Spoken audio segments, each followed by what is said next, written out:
Team India left arm spinner Ravindra Jadeja అంతర్జాతీయ క్రికెట్లో ఓ అరుదైన మైలురాయిని తాకాడు. నాగ్పూర్ వేదికగా ఇంగ్లాండ్తో జరిగిన తొలి వన్డేలో 3 వికెట్లు తీసిన జడేజా అంతర్జాతీయ క్రికెట్లో 600 వికెట్లు పూర్తి చేసుకున్నాడు.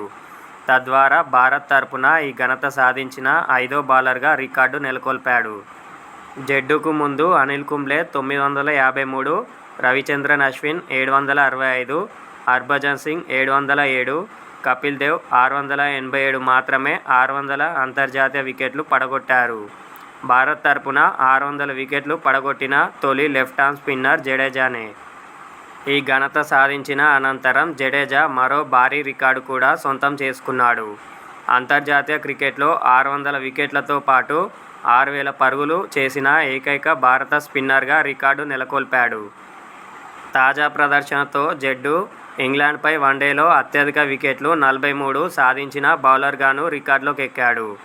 ఈ మ్యాచ్కు ముందు ఈ రికార్డు ఇంగ్లాండ్ దిగ్గజ పేసర్ జేమ్స్ ఆండర్సన్ పేరిట ఉండేది. ఆండర్సన్ భారత్తో జరిగిన వన్డేలో 40 వికెట్లు తీశాడు.